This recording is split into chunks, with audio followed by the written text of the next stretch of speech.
Сайн байцгаана уу? Орчуулагч Доржин Болортая миний үүсгэн санаачилсан Болрогийн номын клуб гээд онлайн номын клубээрээ 2024 оны 2 дугаар сард хамтдаа уншсан номынхоо сэтгэлдлийг хуваалцахад бэлэн боллоо. Энэ удаагийн ном маань 2017 онд утга зохиолын төрлөөр Нобелийн шагнал хүртсэн Япон гаралтай англи зохиолч Казуо Шигурогийн Өдрөөс үлдсэн зүйл хэмээх роман байлаа. Уг зохиолыг он судар хэвлэлийн газраас 2018 онд орчуулан уншигчдын хүртэл болгосон билээ. 1989 онд туурвагдсан энэ роман Ишигуро зохиолчийн хамгийн алдартай бүтээлийн нэг бөгөөд гарсан ондоо Man Booker Prize хэмээх утга зохиолын ихээхэн нэр хүндтэй шагналыг хүртсэн юм. Хожим 1993 онд уг романаар Англи улс кино хийж гол дүрд нь Антони Хопкинс, Эмма Томпсон нарын алдартай жүжигчид тоглосон билээ. Уг кино 8 төрлөөр Оскарын шагналд нэр дэвшснээс романы гол баатар Стивенсийн дүр тоглосон Антони Хопкинс хамгийн сайн гол дүрээр шалгарч Оскарын шагналыг гардан авсан. За ингээд олныг нуршихад хөдөлгөлцөж Казуо Шигуро зохиолчийн Өдрөөс үлдсэн зүйл хэмээх романы талаар манайхан юу ярьсныг хамтдаа сонсцгоё.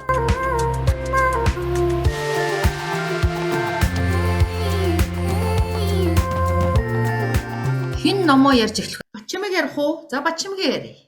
Өмнө нь би Казуо Шигурогийн нэг номыг уншижсэн. Never Let Me Go гэдэг нэг ном байдаг. Намайг битгий явуулаач гэд. Тийм тэр номыг гэтээ нэгэн дээр уншсан болохоор ингээд энэ зохиолчийнхоо ямаргүй тийм бичлэгийн хэм маягтай билээ гэдгийг мартсан байна. Тэгээд нөгөө монгол хэлээр номыг олж авч чадаагүй англи хэлээр уншсан. Тэгээд айгүй гоё бичсэн ном байсан. Тэгээд тэр нэг айгүй тийм элит одоо дээд түвшний айгүй соёлтой нэг тийм хүмүүсийн яриа нэг өөр өгдөг да тий.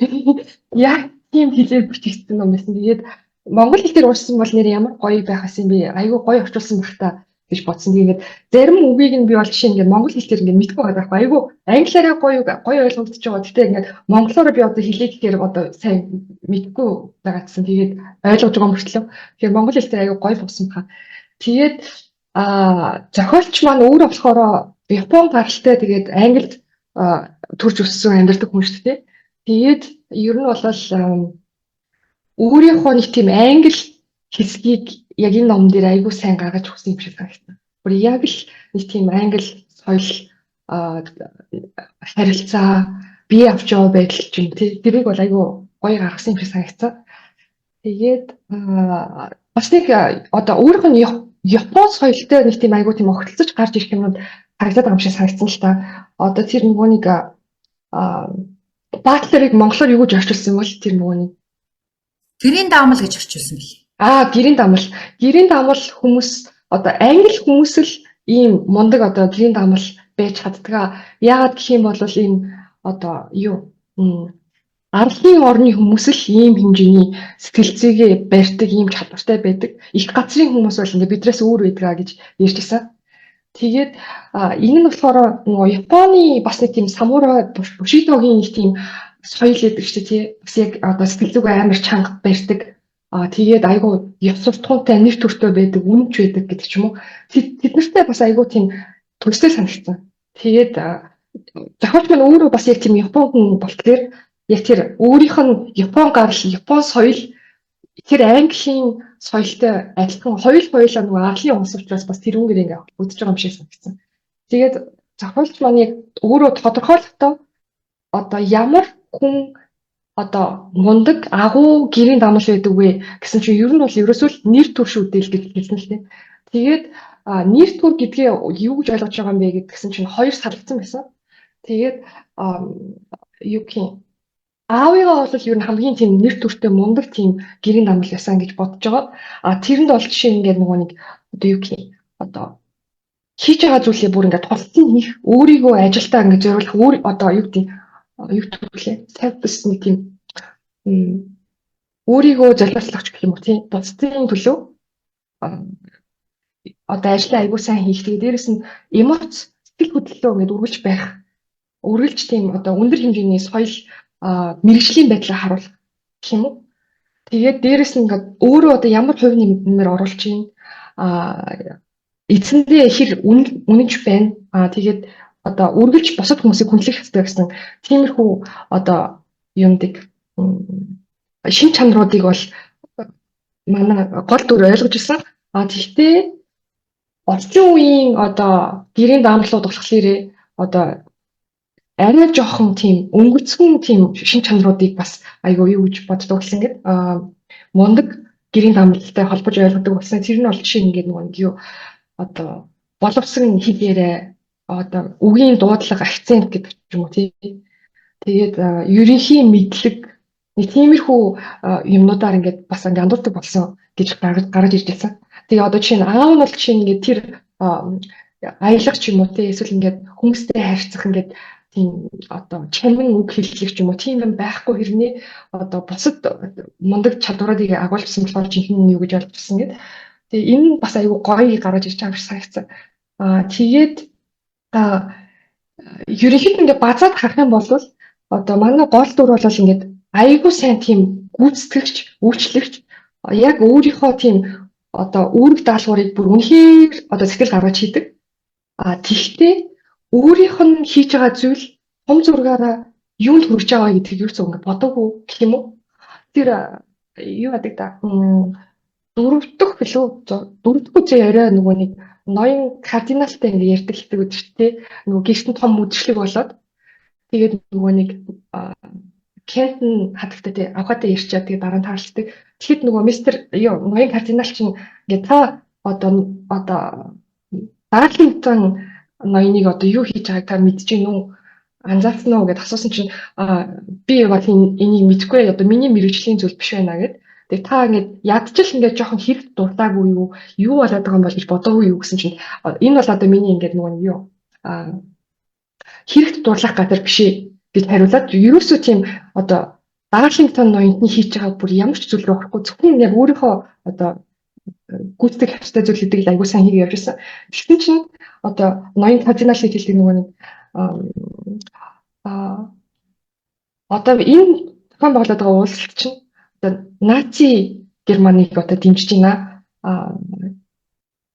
Английн одоо ерөнхий сайдыг Хитлер одоо Берлинд урьсан одоо ийм их зүйл болж байна. Ерөнхийдөө одоо та ямар зүйлд ингээ хувь нэмэр оруулаад байгаа ойлгож байна уу? Манай одоо Дарлингтон ноёнтон хүртэл ингээ өөрөө тэрийг ингээ мэдхгүй анзаарахгүй явж байна. Тэгээд одоо тэр хүний одоо баг хяналтаас гарчлаа. Тэр хүний ингээ сайхан сэтгэлийг ашиглаад одоо хүмүүс аюул муухай юм хийх гэж байна. Тэгээд ингээд энэ ертөнц бол ерөнхийдөө ийм одоо сайхан сэтгэл үнэнч занг ингээд аюул ингээ муухайгаар ашигладаг ийм ертөнц байна гэсэн тийм утгатай үг хэлсэн. Тэгээд тэр нь ерөнхийдөө одоо энэ зохиолыг аюул тийм эргүүлж гаргаж ирж байгаа нэг тийм хэсэг юм шиг санагдсан. Тэгээд нэг тийм Францын нэг философч гэдэг хин ч мэдэхгүй болов. Боловч тэгэж Фуко гэдэг нэг 70-аад оны философч юм аа. Тэгээд тэр хүн болохоор гэж хэлсэн нэг хүн ер нь бол нэг юу хийж байгаагаа бол мэддэг. Гэхдээ хийсэн зүйл нь хааштай одоо юунд нөлөөлж байгаа хийж байгаа зүйл нь юу хийж байгааг ерөөсөө ингээ анзаардгүй гэж хэлсэн байх байхгүй. Тэр ер нь бол аюу Мишель Фуко. Тэгээд манай гол дүр болохоор ерөнхийдөө Стивенс юу хийж байгааг мэдж байгаа. Тэр бол ингээд эзэн ноёнд үйлчлж байгаа.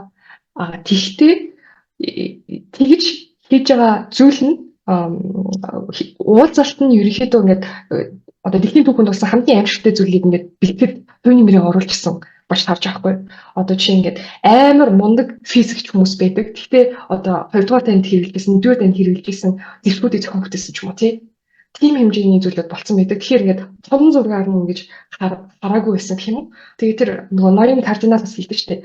Манай аав хэрвээ амьд байсан бол энэ бүхнийг ингэж зогсоох байсан. Та яагаад ингэж энэ бүхнийг ингэж анзаараагүй юм бэ, хараагүй юм бэ гэж хэлсэн. Тийм. Тэгэхээр ерөнхийдөө ингээд хичнээн энэ хүн өөрийнхөө бүхэл амьдралыг одоо мэрэгжилдээ зориулаад өөрийгөө ингээд мэрэгжлийн болгосон бүх юм ингээд үнэхээр сайн хийсэн хувийн амьдралаа хүртэх ингэж хайсан тий аав нас орж исэн олон юм тохиолдсон. Тэгэхээр бүгдийг одоо мартаад зөвхөн ажиллаа хийжсэн мөртлөө өөрийнх нь тэр хийж гисэн зүйл нь ингээд үнэхээр ингээд аимшигтай зүйл рүү хөтлсөн юм шиг санагдсан. Тэгээд дээрэс нь тэр кардинал ноёд нь ч өөрөө тэр дайнд явж байгаад нас авсан багш тий биелэгт ингээд алгадсан. Тэгээд тэр нь бас айгүй тийм юу санагдсан л та. Тэр нөгөө одоо Стивенс өөрийнхөө аавын тухай ингээд ярьж байхдаа тийш дурсан шүү дээ нөгөө нэг удаагийн одоо хүлийн авалт дээр одоо ах нь нөгөө цэрэгт яваад нөгөө нэг яасан гэж байна. Өмнөд Африкийн улаанд явж байгаад алгадсан. Тэгэхэд яг тэр нөгөө нэг даргалж явж исэн офицер нь тэгэхээр ер нь бол буруутай байсан юм аа гэдэг. Тэгэхээр тэр буруутай байсан офицер нь одоо гэрт нь өргөдсөн байсан тэр одоо юуных нь үед конференцийн үед тэгэхэд бол чинь ингээд аав нь өөрийнхөө нөгөө нэг эмоцийг дараад ингээд амар сайн тэр хүнд одоо үйлчлэх шүү дээ. Тэгэхээр жишээ нь юу гэх юм одоо өөрийнх нь ах нь тэр дайнд одоо нэг хүн ингээд амиа алдсан. Тэгээд тэр одоо жишээ нь ямар өөрт нь хүнд туссан бэ тий? Аав нь ямар хүнд байсан бэ?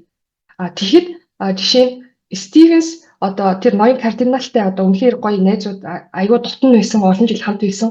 Тэгэхэд одоо Стивенсийн одоо зүтгэжсэн хилээжсэн хөдөлмөрийнх нь одоо үр дүн нөлөөнд нь ноён кардинал хүртэл ингээд нас авсан байхгүй юм бол тийм тэгэхээр жоохон одоо юу гэх юм бэ хүн одоо ямар чиглэлд яаж явж ийн вэ гэдгийг ингээд нэлээд том зургаар нь харах ёстой юм шиг санагдсан. За баярлалаа. За зулаа ярьчих. За сайн байцгаана уу?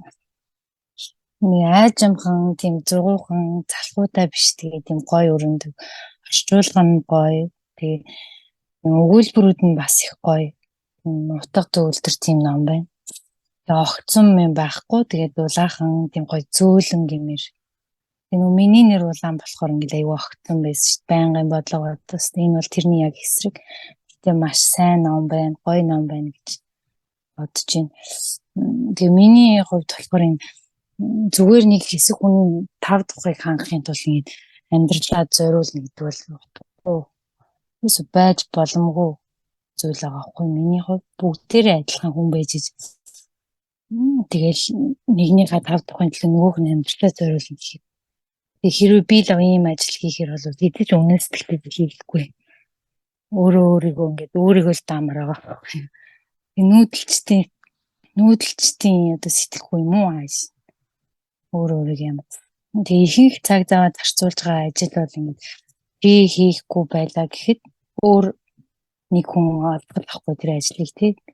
Уул нь бол чи хийхгүй бол өөр хинт хийж чадахгүй. Тэгээ тийм хүсдэг тийм ажиллал хүн хиймээр байгаа байхгүй юу. Тэгээ Стивенс болохоор бүрний эсрэгээрээ тэгээд ажилдаа амжилт гаргана гэдэг. Тэр нь болохоор нөгөө л нэг хүний 5 тухайг хангах нэг тийм тэр нэг юм бодит байдлыг ойлгодгүй хүн шиг тийм санагдсан надад.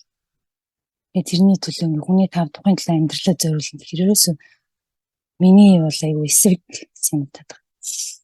Тэгээд Стивенс ч өөрөө энэ Кенто авахад хайртай байгаа байхгүй өөрөө. Гэхдээ тэр хүнд бол ерөөсөө нөгөө амжилт чухал. Тэр нөгөө толготой ноён нуруутай даамлал байгаа нь ерөөсөө чухал байгаа. Энэ эрэгтэй хүний ялгаа юм уу? Өөрийн тэр амжилт гээд бодсон юм а ерөөсөө хайр дурлалаар сонгохгүй, салхихгүй. Тэгээд эмэгтэй хүмүүс болохоор тэгэл хамгийн маяг гэрэлтийг сонгоцсон тохиолдол зөндөө байдаг шүү дээ. Ер нь эрэгтэй хүн бол тэгтгүй юм уу хайшин ерөөсөө. Ер нь эргэн тойрны жишээ биш гэхдээ тэгээд эмэгтэй хүмүүс нэг өмнө нь ямар байсан тэгээд тэрийг хаяад ингээд гэрэлтийг сонгоцсон. Эрэгтэй хүнд бол тийм карьер мэрэж нь л хамгийн чухал юм шиг. Тэгэл гэрлэлт мөрлөлт дараагийн эсвэл зэрэгцүүлээд авч явах юм. Кенто авахаа болохоор бодиттой ханддаг. Амьдралд бодиттой ханддаг эмэгтэй юм. Тэгээ одоо энэ Стивенс ч ингээд алдаа гаргаад эхэлж байгаа шүү дээ сүлдээ. Тэгээд нас нь яваад ирэхээр тэгэл тэр хүнийг тэгэл цаадуулна солино шүү дээ. Ээлхэндээс явдаг ч юм уу тэгэл бүр нэг ойр зүрийн ажил хийдэг ч юм уу. Бэлэн сайхан сэтгэлтэй эзэн бол ингээл нэг жоохон байлгаал хөнгө ажил хийх байх. Тэгэхээр энэ талаар тэр хүн амьдралыгаа яаж өнгөрүүлэх яах сахад бодох ёстой гэдгийг л харуулах гэсэн зохиол юм шиг надад бол санагдлаа. Иймэрхүү л байна дөө. За баярлалаа. Өөр юм хэлээ шээ. Энэ шүү ярих уу? За би нэг. За яри. Би ч одоо нөгөө нэг сүүлийн үед нөгөө уран зохиолын ном бүр амар уншдаг болоод байна. Тэгэнгүүт нөгөө нэг уран зохиолын номоо уншихдаа одоо нэг 33 насны өндөрлгөөс улс орон болгоны одоо ингээд зохиолуудыг уншихаар яг тухайн улс орны онцлогуд нь ингэж яг харагдаж эхэлт юм байна. Яг нэг жоохон ном уншаад ихэхээр одоо тэрийг ингээ анзаарч эхэлт юм байна. Би ч одоо өмнө дээр нэг 10 хэдэн настай одоо тэгээ Шекспир, Толкин, одоо Джейн Остин, өөр хин хэмжүүлээдээ Чарльз Диккенс, Даниэл Депонтрыг уншчихлаа шүү дээ. Тэгэнгүүт яг тэр юм нь мэдрэгдэхгүй заяа. Орос зохиолчдыг ч гэсэн уншиж байгаа. Ерөөс яг энэ яг гол амин сүнс гэдэг юм уу? Улс орны тухайн улс орны энэ зүйлийг нь мэдэрч уншиж мэддгүй байсан юм. Зүгээр л нэг үйл явдал хөөгөл энэ ямар гоё юм бэ те. Эсвэл энэ одоо англи одоо хатагтаа нар, залуу ахаа нар одоо ямар ёс журамтай, ямар гоё гигэн одоо юм хайр майрын тухай уншижсэн байгаа байхгүй юу? Тэнгүүд яг ингээд сүүлийн үед одоо турк зохиолчид хятадыг ерөн төлхөө уншлаа тий.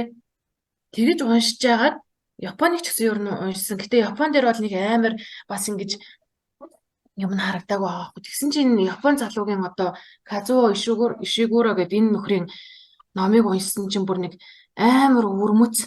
Яг тэр нэг одоо аав ээж хоёр нь бол энэ Казуогийн одоо яг аав ээж нь бол угаасаа цэхэтэн хүмүүс байна. Тэгээд яг Лондонд очиод яг бас нэг тийм сэхэтэн орчин ингээд өсөө торинцсан нөхөр байгаа байхгүй юу.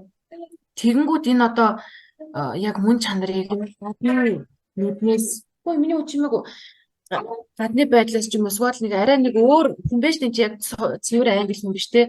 Япон хүний өнцгөөс ингээд бас харж чадсан байх гэж боддог. Хэдий 6 настай дооцсон ч гэсэн тэр үнд чинь бас Япон соёл байна те. Тэгээд ингээд яг тэр нэг англи мөн чанарыг ингэж гоё яг даамал гэдгээр ингэж гаргаж ирсэн мэт. Тэр даамал гэдгээр одоо ингэж байгаа байхгүй юу? Одоо Их Британи, Great Britain гэдэг ягаад одоо агуу гэж байгаа юм бэ гэхээр одоо энэ англичуудын ёс суртахуун занд нь байдаг гэдэг ингэ тодорхойлсон. Тэгээ үүний нэг хэсэг болоод ингэж одоо тэр шийдвэр гаргаж байгаа тэр мундаг хүмүүст хүчин зүтгэж байгаа нь одоо энэ даамал хүний одоо бүр ингэж дээд амжилт гэж нөхөр үзээд байгаа байхгүй юу? Жинхэнэ одоо амьдрсных нь мөн чанар утга учир одоо энэ болоод энэ миний хувьд те. Одоо тэр хүн бол хамгийн дээд ориглон л одоо даамал байна шүү дээ. Одоо тэр яг гэр бүлээс гаралтай хүний хувьд. Тэгэхээр одоо энэ амьдралынхаа одоо ноён оргил дээр гарсан байна. Тэр оргил дээр гарахын тулд тайран өстой чимээгүй хайтай. Оргил дээр гарахын тулд одоо бүх зүйлээ золиослсон. Гэхдээ энэ бол одоо нэгэнт гарах ёстой золиос гэд хүлээгээд авсан байгаа байхгүй юу? Одоо тэр Кентон авахад бол мань хүн хайртай байсан байгаа байхгүй юу? Тэгэнгүүтээ энэ дээр ерөөсөө би нэг Кентон авахад хайртай гэд тэр үнэн ч гэсэн ингээд өөрт нь хайртай гэдгийг мэдрээд ингээд сэтэ хайж ингэж ин гэдгийг мэдж байгаа харин нөө ёс суртахуун ийм байх ёстой гэсэн хим хэмжээсэндээ өөрөө хүрэх гээд тэрийг өвөл тоомсорж байна. Тэгээ насаараа одоо ганц би те ингээ өвгөн болтлоо амьдэрсэн биш үү? Ерөөсөө нэг одоо тэр Дарлингтон ноёнтод тэр ноёнтод одоо ингээд зүтгээд тэгээ эндээ бол ер нь нэг харамсахгүй байна. Яг нөгөө нэг хамгийн сүүлд тэр Кента авахтаа уулзаал Кента авахын охин одоо утахгүй зээ төрүүлэх гэж байна гэж бас хэлдэг ш Кента авах би энэ шилтгэнээс ерөөсөө мөнх ингээд одоо үүрж явчихна гэж бодоагүй. Тухайд одоо эмэгтэй хүний л бодож тэгвэр эмэгтэй хүмүүс чинь тийм байдаг ч хайртай залуу таахгүй бол те өөр залуутай үргэлжлэх ч юм уу ингээд өөртөө анхаарлыг татаад тэгэнгүүт одоо тэр залуу нь одоо би одоо чамайг ойлголоо чи өстө үнэхээр би чамд хайртай байж гэдэг хүрээд гуйгаад ирэх юм болов энэ төр гэж бодсон байгаа хгүй өөрхий Кентон авахвал тэгэл ингээл байнгын захидлаар харилцаа холбоотой тий тэгсэн чинь нөгөө нэг манай тэр Стивенс яасан байх нь Стивенсийн одоо үнэт зүйл нь бас арай өөр байсан байж таарад байгаа хгүй юу яагаад тэгэхээр тэр аав нь өөрөө бас нэлээд агуу даамал тий маш одоо тэр даамал хүн гэдэг ийм байх ёстой гэдгийг бүр багаас нь одоо тэр Стивенсэд суулгацсан байна шүү дээ. Тэгээд тэр чинь дээрээ ахтай байсан, ахт нь маш их хайртай байсан. Даанч ах нь ингээд дайнд нас орцсон болохоор одоо тэр аавынхаа одоо хүсэл мөрөөдлийг үргэлжлүүлэх аавынхаа бахархлыг төрүүлэхийн тулд тэр хүн чинь үнэхээр өөрөө өөртөө өндөр шаардлага тавьсан тэрнийхээ дагуу амьдэрсэн гэж бодоод байгаа юм. Тэг бичиглэл одоо тэр агуулгын хувьд бол бүр үнэхээр ястой элит бүр үнэхээр гайхалтай яаж ингэж гоё бичдэг юм бэ те. Одоо яг миний санаж байгаагаар яг уу одоо тэр 10 эдэд уншижсэн зохиолууд бол угаасаа л их гоё сонгодог зохиолууд. Тэгээ тэрнээс хойш уншсан одоо хамгийн гоё элит зохиол бол энэ зохиол байлаа гэж бодож байна. Ямар ч муухай хараалын үг байхгүй те өдүүлэг зүйл байхгүй бүр үнэхээр айхгүй. Тэгээд одоо нэг амар тийм лаг одоо элит хүмүүсийн те сэхэдэн хүмүүсийн хажууд байхаар нэг цаанаасаа тэр нэг маш гоё тэр хүндлэх, бахархах, хайрлах сэтгэл төрдөг. Яг тийм зүйл болж байгаа байхгүй те. Мань Стивенсийн хувьд бол яг хэмжүүр нь тийм байсан. Тэгээд нөгөө нэг юун зохиол өгдөг штэ. Нөгөө нэрийн дэлгүүрийн эмэгтэйгээд нөгөө нэг Японы зохиолч нөгөө Саяка Муратагийн тэгээд тэрэн дээр нөгөө манай нэрийн дэлгүүрийн эмэгтэй чинь өөрөө бас нэг тийм нэг жоохон мааник дууч юм уу маанич биш одоо юу гэмдэ одоо нэг эрэгтэй үнжнийг сонирхгүй те яг нэг зүйлдээ ингээд төвлөрөөл нөө бараагаа өөрөөл одоогоор бол нөө CU JS25-д ажиллаад одоо нэг 30 30 нилийн гарчаад ингээд бараагаа л өрөөл ингээд хамаг юм үзэл ингээд Стивенс бол яг тийм болсон байгаа байхгүй. Тэгээд хөөхий Стивенсийн ч буруу биш. Энэ бол одоо яг тухайн үеийнх нь нийгмийнх нь одоо шаардлага те тэр хүний хурж болгосон хамгийн том өндөрлөг зэг нь байгаа байхгүй.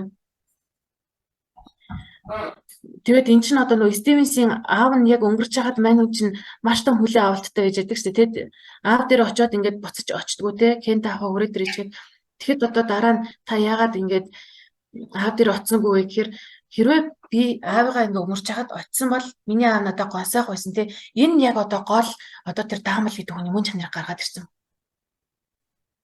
Даамал хүн ямар байх ёстой вэ? Бүх юмыг ард талын ингэж авч үлдэхийн тулд тэр эцэг нь яг ингээд хажууханд нь нас орж хаад эцэгтэй очиод эцэг үгийг сонсохгүй байх тий. Тэгэхээр нөгөө нэг жүжигчдэд хэлдэг штэ агуу жүжигчин хүн жүжигчнийг дагаж одоо маш айхтар тийм хариуцлага байдаг нь одоо эцэг их нас орж хаад одоо Монголын жүжигчид ч одоо нөгөө хөргөн нэвтрүүлэг дээр зөндөлдсөн тий. Аав нь ингээд өгч хахад ингээд инээжмийн жүжиг тоглоод ч юм уу эсвэл ингээд инээгээл хашгираад тайзан дээр тайзны ард одоо ингээд өнгөрчлөө гэдгийг сонсоод уйлал ингэжсэн нулимсаа харчаал гараал ингээд бүр ингээд дуулаад бүжиглээд ингээд явдаг. Яг л ийм байгаа байхгүй юу? Одоо ажил мэргэжлийн одоо юу шаардлага байдгийг тий. Тэгэхээр энэ бол одоо жинхэнэ ёс зүй. Ямар ч одоо мэргэжлэлээр мэргэжлийн хим хэмжээ ёс зүй одоо буруу ухамсарласан хүн юм байна гэж бодсон. Тэгэд хөөхий Стивенсийг би одоо юун дээр хамгийн их өрөвдсөн бэ гэсэн чинь тэр Кентон авахаа одоо ингээд би өөр чинь маш их хайртай байсан гэж ингээд хэлж байгаа шүү дээ. Тэр нь угаасаа Стивенс бол ингээд гадарлаж л байгаа. Тэгээд ингээд эцсийн үр дүндээ харахад Кентон авахаа бол ямар ч байсан ингээд хайргуу залуутайгаа суугаад явцын дундаа хайртай болсон байна. Охинтой болсон байна. Охин нь дахиад дараа нь дахиад нэг хүүхэд гаргаж байгаа байхгүй. Тэгэнгүүт л манай хүн Стивенс их тийм яг ч юм амар хөнгөн гонигт автаад ингээд хэдэн минут ч өнгөрсөн мэдэхгүй ингээд гэрэлт годомжин сууж яддаг ш гэрэл асгын үлээгээд тэгээ уйлаад ярьсан тий. Тэрэн дээр бол яг Стивенсийн одоо ажил мэргэжлээ ингээд орхиод яг тэр өөрийнхөө сэтгэл зүрхийг нээсэн тийм хорон мөч байсан болов гэж би бодсон. За тэгээ ер нь юм байна. Үнэхээр гайхалтай гоё зохиол. Тэгээ манай клубийн одоо сонгосон номнууд бол бүр миний хувьд та үнэхээр гоё номнууд заяа. Би одоо ерөөсөө ном уншихтаа болдог бол зүгээр яшиг нэг 7 хоногт нэг ном гээл та нар ингээл 50-д ном гаргачвал надад ерөөс ингээл номын дэлгүүр ороод тий ямар ном сонгохгүй ингэхүүн тэр зоохгүйгээр тэр 50-ыг авчмаар байгаа байхгүй. Бүр үнэхээр сэтгэл төрсөн үнэхээр гайхалтай номнууд сонгодог тий.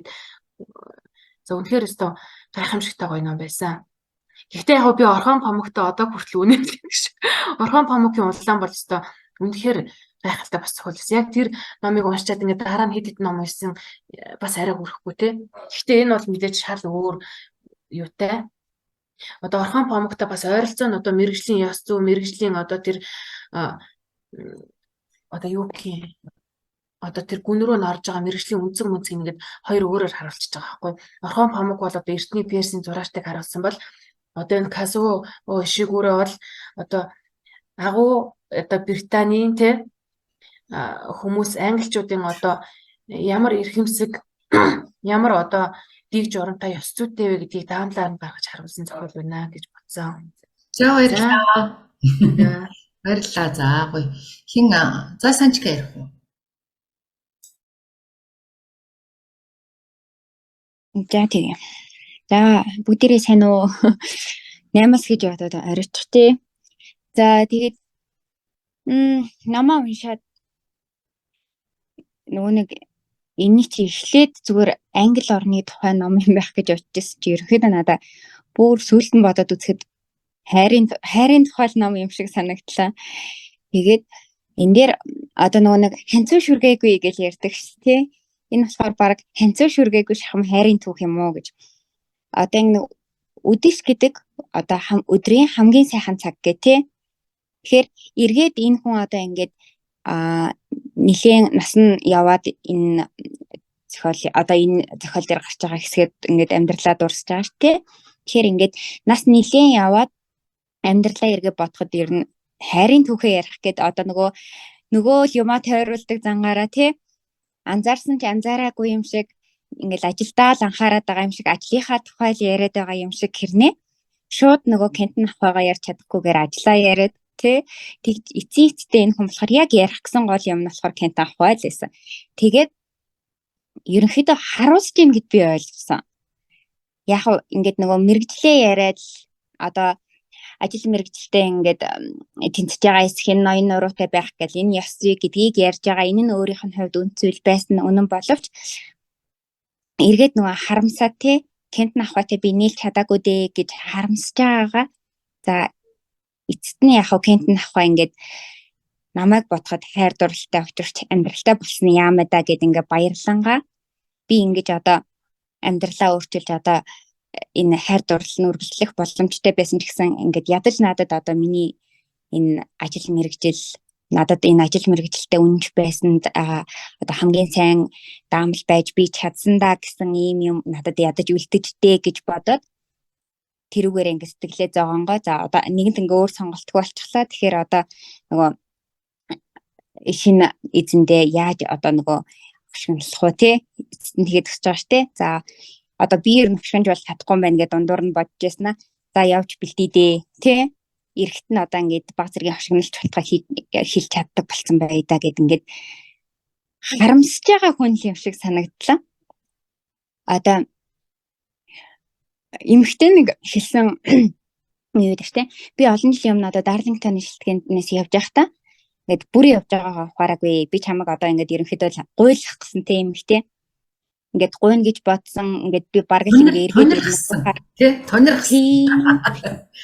Нөгөө айлах гэсэн байхгүй юу?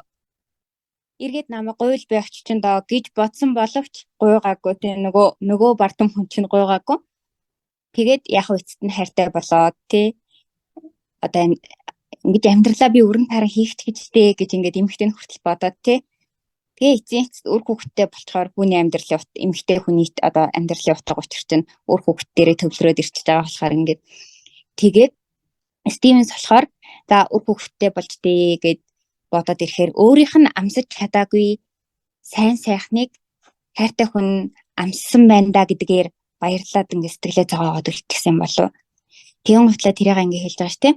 Гэрэлсэн хосын хувьд одоо итгэврийн нас гэдэг бол амьдралын хамгийн сайхан үе гэж байдаг гэж би бодож байна. Тэгэхээр чамд одоо ингээд яхав ингээд нөгөө ямар нас гэсэн бэ? Би яг тэр үгийг онд сонссон. Гэрэлсэн хосын хувьд итгэврийн нас одоо ингээд итгэврт гараад хөгжтөд гэж байгаа нас тийм. Ингээд яг ингээд яг хайртай биш хайр сэтгэлтэй биш хүнтэйгээ суугаад хэсэг зовсон тийм ээ. Тэгээд ингээд энэ хэцүү үеийнхаа ард чи гартах чи одоо чамд ингээд жаргах боломж байгаа юм байна гэдгийг ухаарад хэрвээ тэр хүн ингээд одоо нөгөө захиа авах үеийн сэтгэлээ Стивенс захиа аваад за энэ Кентэн авах бол ерөнхийдөө хүнд хэцүү байгаа юм байна гэж бодоод ингээд араас нь явж байгаа шүү дээ. Гэтэл яг уулзаад үзсэн чинь тэр эмэгтэй өөрийнхөө хувьд хэцүү бэрхийг даваад гарчихсан. Одоо үлдсэн амьдралд нь сайн сайхан л байхаар харагдаж байгаа байхгүй тийм. Тэгэхээр өөрийнхөө амсад нэгэнт одоо ингээд хэцүүгээ туулаад гарчихсан. Эннээс хойш бол одоо Стивенсийг дагаж явлаа гэд нэг жарахгүй ч тийм. Одоо өөр хүүхд өөр ачаа хараад тэгээд нөгөө нөхөртөө илүүч дасаад сайн болоод ойлголцоод ирсэн. Тэгэхээр эннээс хойш чамд бол ингээд жаргах хугацаа үлдсэн юм байна гэж бодоод өөрийнхөө амсаж чадаагүй жаргалыг хайртай хүн ингээд амсчихсан бол амсаж байгааг мэдрээд ирэхээрээ тэрэнд нь ингээд сэтгэл амраад гэх юм уу те. Гэхдээ бас жоохон гониглаад тэгээд надад бол одоо үлдсэн юм нэгэнт одоо надад байгаа энээс хойш надад үлдсэн юм бол намайг одоо ингээд насан туршдаа мэрэгжилтэй үнэнч явсан тий аавынхаа биеийг өвдөж аавыгаа ингээд амьсгал хурааж яхад ч гэсэн би мэрэгжилтэд үнэнч явсан. Хайртай хүн минь ингээд намайг орхио явж яхад ч гэсэн би мэрэгжилтэд үнэнч явсан. Одоо ингээд надад үлдэж байгаа юм бол энэ нэр төр юм байна тий. Энэ мэрэгжилтэд үнэнч явсан, сайн даамал явсан минь л одоо ерөөсөө надад үлдэж байгаа зүйл маань юм байна. Тэгэхээр нэгэнт би одоо ингээд өмнө нь яаж ирсэн тэр чигээрээ л одоо би энэ шинэ эзнийхээ одоо итгэлийг олж тэ шинэ эзэндээ үйлчлсэн шиг үйлчлэх хэрэгтэй байна гэж бодоод эргээд нөгөө хошигнолдоо суралцъя да гэж явж байгаа юм байна гэж бодоод ер нь жоохон тийм харуулсан харин төгөл аншлаа та. За баярлалаа. Тэгээд өмнө нь нөгөө энэ хөвлөцөх ертөнцийн зураачийг уншиж ирсэн байхгүй юу? Тэр нь бол надаас түнхээр утгатай байсан. Тэгсэн чинь энэ ном бол үнэхээр гоё байлаа. Тэгээд тэр нэг англи тэ энэ одоо англи соёлын сайхан одоо ингээд нэг юм бардам тий нэг чимээгүй хэрнээ бардам энэ одоо англи соёлын уур амьсгал нь үнэхээр мэдрэгдэжсэн. Тэгэл тэр одоо энэ нөгөө монголчууд тэгдэг штэ одоо монгол яг ингээд адилхан ингээд цэнхэр тэнгэр нь гоё тий мөнх хөх тэнгэртэй цэлмэг тэнгэрэн сайхан гэдэг ч гэсэн одоо аль ч оронд ялгаагүй л цэлмэг өдрөө цэлмэг тэнгэрүүд байж лаа штэ тий.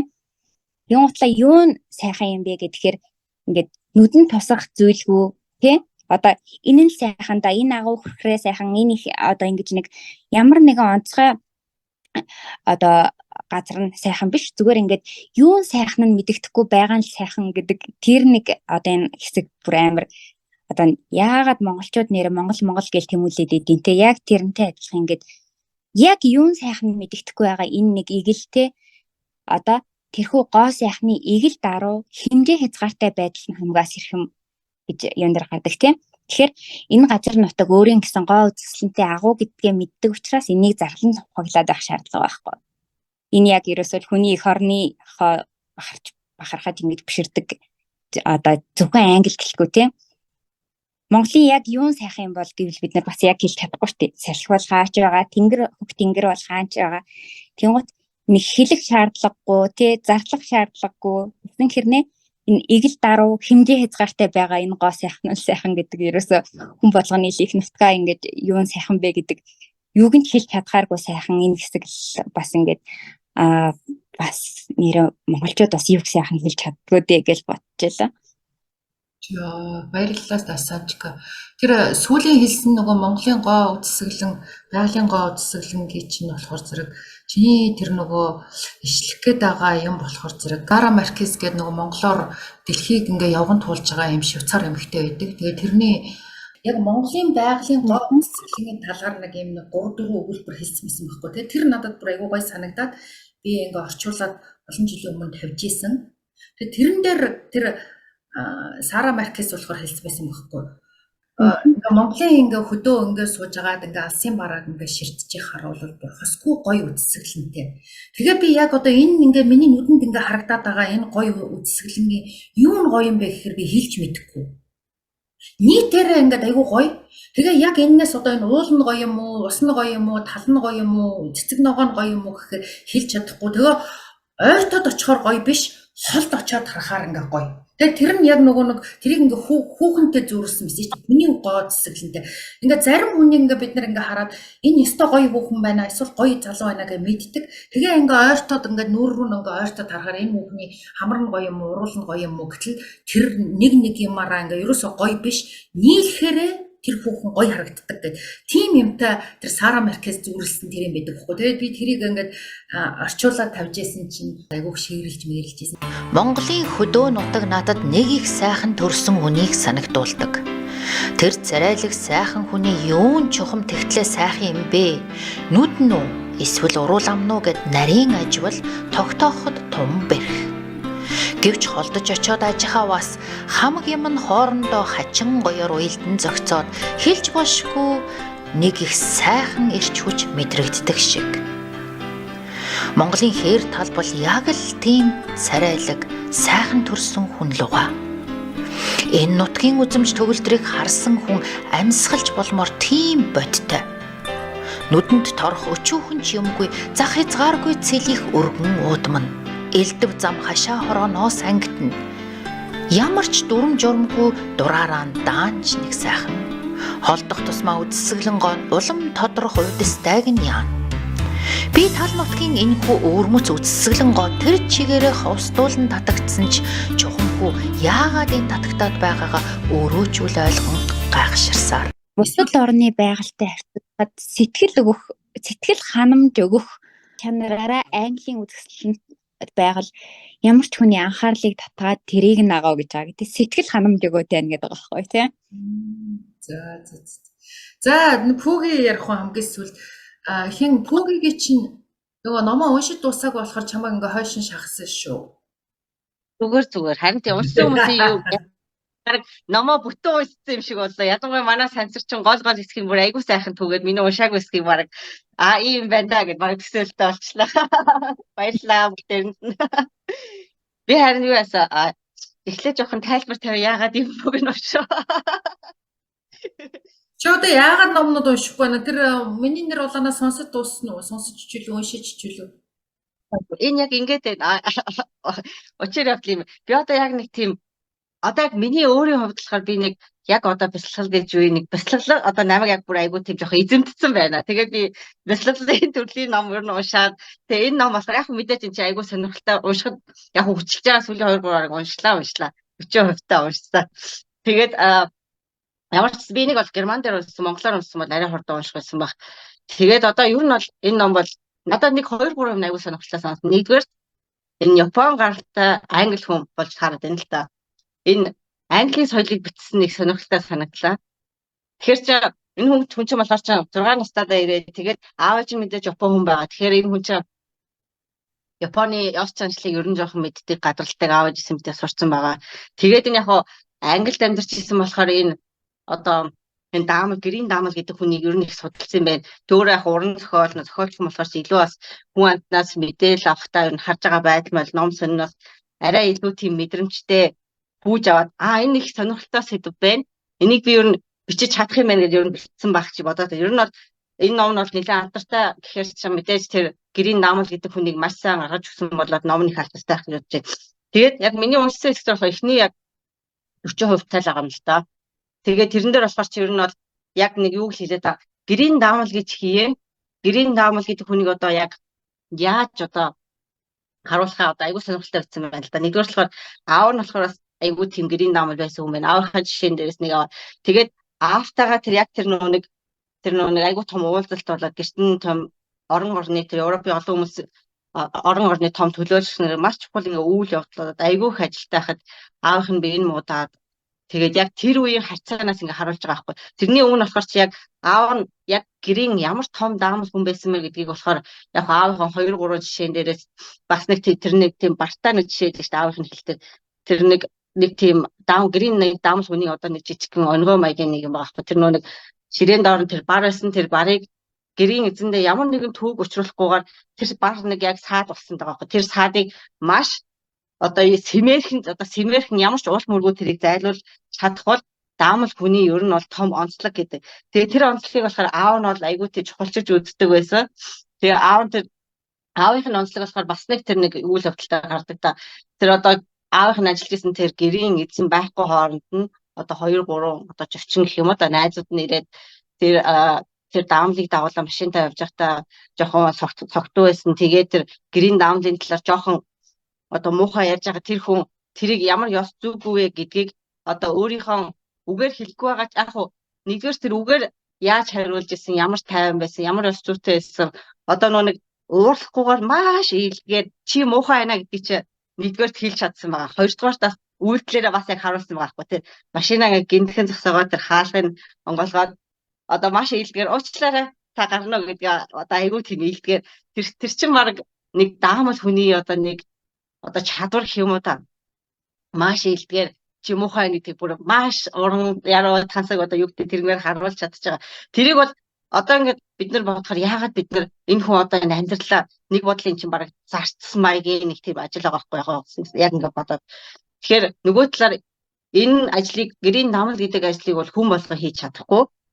Энийг одоо хийхин тулд одоо нэг намайг уусч яхад энэ одоо гэрийн даамал гэдэг хүн баг нөгөө талаар баг нэг лам хүнтэй төстэй юм шиг. Лам хүмүүс ч юм болохоор яг ухамсартайгаар шийдвэр гаргаа. Би одоо ингээд лам болж гин би амьдралаа одоо юу гэдэг хүмүүсийн сайн сайхны төлөө зориулсан бүр дотроос одоо тэр юмыг ингээд тэр ажлаа мэдрээд бүр өөрийгөө зориулсан байна л гэдэг аахгүй. Тэгэхээр бас нэг талаар бас тэр чин бүр нэг хүний амьдралыг бас ингээд төгсгөл бас хүнийг би нэр үнэхээр юм хийж чадсан шүү. Хүн чинь нэг яг насныхаа эцэст ингээд бодохоор одоо энэ чи яг насны эцэст өгүүлсэн ном болж таараад байгаа байхгүй.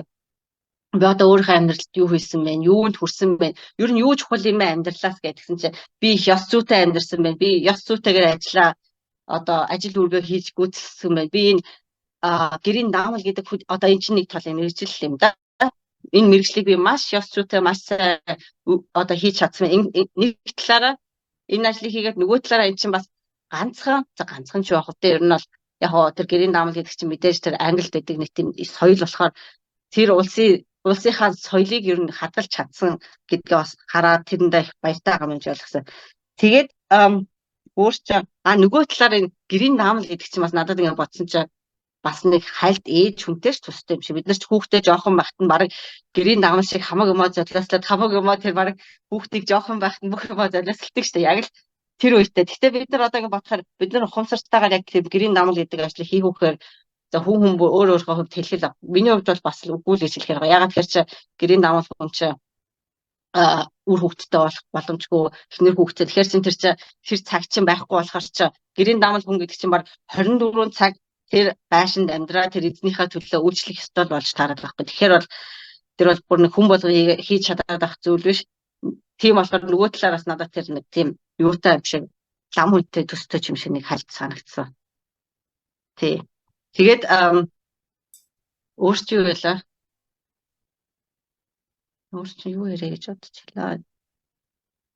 Тий, за ерөнхийдөө ёс зүйтэй адил. Тэгээд яг тэр аавынх нь биеийн муудаа тэр нас орж байгаа үе бол яг ямар ёс зүйтэйгээр ажиллаа хийж гүйцэтгэж байгааг л харуулж байгаа байхгүй. Нэг талаар аюу маш гонигтай. Гэхдээ нөгөө талаар хэлдэг штеп. Одоо тэр Кентэн авахад тоодоо намайг сэтгэл зүрэхгүй хүн гэж бодож иж магадгүй. Гэхдээ аав маань наваг яг л ингээ ажил үүргээ маш ухамсартайгаар баг ямар ч юм болж ийсэ хийгээсэ гэж хүсэх байсан. Тийм болохоор нэг бодлоор би баг аавынхаа юуг гүйцэтгэх хүслийг одоо жоохон гүйцэтгэж гин гэдэг хэлж байгаа. Тэр нөө би энэ муудад очиад аав нөө дүнг цэрдэг штэ. Намайг ингээд хүмүүн нэрүүл сэрээгээд хамгийн ихний асууж байгаа асуулт нь миний хүү доор ажил үйлсэн жин тануул гэж асуудаг штэ. Бүх юм ингээ яг явах ёстой ёс заврын дугаа явж гин үү гэдэг тэр асуулт. Тэгээ өгж байгаа хариулт нь болохоор тиймээ аваа санаа зовлтгүй бүх юм яг ёс журмын дагуу доор явагдаж байгаа санаа зовлтгүй. Тэр хариултыг баг 2-3 удаа хэлдэг баг. Нөгөө талаар яг л аав нь үнэхээр л яг энийг надаас хүсчихсэн даа гэдэг бол баг тэр хариултыг би ингэж баг точиг 2-3 удаа баг давтаж хэлсэн баг. Тийм болохоор аав ч гэсэн баг сэтгэл ханамжтай баг нүд ансан бахаа л гэж бодгцсан. Ямар ч гэсэн өдрөөс үлдсэн зүйлээр болохоор би юу гэсэн хүний нэр төр ёс зүй гэдэг чинь ямар чухал юм бэ гэдгийг мэдэрлээ. Тэгээ хүү ер нь би одоо бас их замбраагүй ярьдаг юм байхгүй юу? Ерөөсөө хамаагүй шууд хэлчихдэг. Тэгсэн чинь нэр төртэй байна ёс зүйтэй амьдрын ер нь үгээ бодож ярина цаад санаагаа ойлгох нэг чинь айгүй нарийн чухал юм байна. Би тэгээд энэ өдрөөс үлдсэн зүйлээс ойлголоо. Тэгээд тэгтээ бас нэг бодлоос бас л ихтэрхий өөрийгөө кинод ингэж амьдрах чинь бас нэг бодлоо хэцүү юм шиг. Тэгээд нэг юмдаа үнч байна гэдэг нь тэр шилтгэхээ мэлтгэндээ тэгэж амьдраад насаараа тэр юутай эзэнтэй үнч зүтгэх гэдэг чинь ямар гоё юм бэ? Нэг бодлоо амьдрахын бас утга учир юм шиг. Тэгээд ямар ч хүнтэй суухгүй, тэгээд ямар ч хүнтэй гэрлэхгүй, хүүхд гарахгүй ингээд аав нь ч гэсэн тэр юундаа хүүхдтэйгээ хамт ингээд яагаад ажиллаад аав нь өнгөрч явах нас урж яхад тэр хэсэг бол айгүй юу санагдсан надлаа. Айгүй үрдмөр сан. Би арга уулах төгссөн шүү дээ. Тэгээ ягаад гэвэл манай авч одоо 90 нас хүрж байгаа байхгүй юу? Тэгэхэд аав нь өнгөрч явахад тэр хүн үнчээрээ тэгж зүтгэнэ гэдэг чинь ёо нэрээ арай л биш санагдсан шүү наа тэр хэсэг дээр. Тэгээд би эндээс юу гэж ойлгосон бэ? Хүү ер нь ёс зүйтэй байх, нэр төртэй амьдрна гэдгийг айгүй утгаар нь ойлголоо. Хүү ер нь үгээ бодож их сайхан бодож ярьж ямаар юм байна. Хэлэх гэсэн санаагаа мэдрэмжээр их гоё. Тэр зохиолтон дээр болохоор мэдрэмжийн талаар маш их яригдж байгаа байхгүй юу? Мэдрэмж яг ингээд хоёр хүний хоорондоо ярьж байгаа тэр юугаар дандаа мэдрэмжээр илэрхийлэгдээд тэгээд олон жилийн газар амьдраад тэгээд дараа нь хөдөө мөдөө яваад зам дээр явж байгаа тэр сайхан бүх юм яг нэг кино үзэж байгаа юм шиг надад ирсэн. Би ерөөсө кино үзээд дууссан юм шиг зохиол маш сайхан гоё орчуулагдсан. Надад маш их таалагдсан. Тэгээд ямар ч сайн амьдрал ямар сайхан юм бэ? Ямар гоё юм бэ? Ер нь хүн утга учиртай амьдрал гэсэн чинь бас нэг Японы нэг тийм юу гэдэг байхгүй юу? Нэг дэлхийн 2 дугаар дайны юу илээ нэг Японд нэг дайн болоод тэр ойд нэг юугаа эх орны хамгаалах гэж нэг хүн яваад 50 жилийн дараа гарч ирлээ. Аль хэдийн дайн дууссан байгаа шүү дээ. Та хэд сонсчихсан байх юм түүхийг. Яг надад тэрнтэй адилхан санагдсан. Үнчээ зүтгэсээ дайн дууссан шүү дээ гэхэд хат юусэн итгэл юм шин тэр байсаргаад тэгээд тийм байдлаар ер нь энэ Аз хүний нэг юу эзэнтэй үнч байх үгээ бодож ярих тэгээд ер нь тэр юу бас их шингэсэн байна. Хэдэж нэг англи үйл ажиллагаа болж Английн өндөр ёс суртахуун гэдэг би ингээд маш сайн ойлгож авсан. Ёс суртахуунтай амьдрах англи хүмүүс ямар их хямцхар ямар их юу гэдгийг би бас мэдчихэж байна. Өмсөж байгаа костюмд хүртэл юм чанартай үнэтэй тэр мөнгө аягны адил би ягаад бол Германд чинь за хэд 2003 оноос 2006 он болчих би Германд амьдарч ирсэн байхгүй. Би ягаад гэвэл оюутны нэрээр сураад тэр Адлон гэд Бранденбургийн хаалгын баячуудын Адлон гэж ашиглалтад ажиллаж ирсэн байхгүй юу. Би та хэд сонист гэж хэлэхэд тэгээ би 3 жил ажиллаж ирсэн. Тэгээд би тэрэнд ажиллаж байхдаа би тэр баячуудын тэр хямсгар айгуу тийм юутай ёс зүйтэй яадаг том хүмүүстэй хамт харж ил байл та баячуудыг том усуудыг харж ирсэн. Нэртэй жүжигчин улс төрийн том нарийн бичиг тэр олон улсын мос айгуу мундаг зүтгэлтэнгүүд тэр айгуу мундаг хүний өрөөг цэвэржсэн байхгүй юу.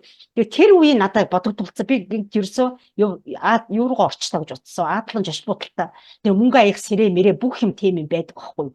Тэр нэг юу дээдсийн амьдралд ороод надад тэг санагдсан. Айгуу гоё болсон. Тэгээд би эндээс юу гэж ойлгож авсан.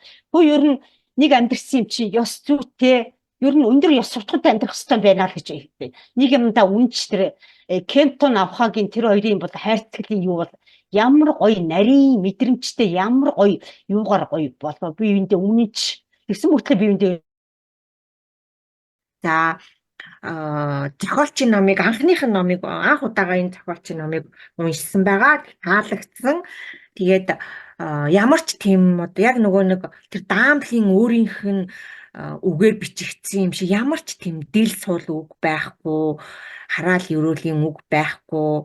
Яг л тэр нөгөө нэг би киног нь үзээгөө болохоор яг нөгөө тоглосон жүжигчин гин зүгээр юуг нь харсан шүү дээ. Тэгээд би одоо англи нэрийн сайн мэдгүй хэм блэ. Айгу гоё жүжигчин тоглосон. Антони Хопкинс. Hopkins. Тэгээд Silence of the Lamb гэдэг нөгөө юу лээ хурганыг нэг аимшигын кинон дээр каннибал хүний мах иддэг хүний дүр тоглосон шүү дээ тэр чинь. Тийм үү яана яасан юм. Би болохоор мундаг жүжигчин. Ямар би болохоор тэгээд нөгөө хиний тоглосон ягаад те Black of Men илүү би буцаж ирнэ илүү нөгөө Brad Pitt-ийн тоглосон. Тэгээ нэг үхэл яагаад тэр ёстой гоё кино тийм тэр киноноор л төсөөлөд байгаа юм чинь. Тэгээ энэ өвгний ч яагаад нөгөө үхэл ирээд тэр үхэл нь нөгөө Brad Pitt болдог өстэй тий. Тэр киногоор л төсөөлөд тэн дээр ч гэсэн айгу гоё дүр тоглолтын штэ нэг тийм ноён нуруутай айгу баян мөртлөө айгу ноён нуруутай өвөө байгаа байхгүй өвгөн.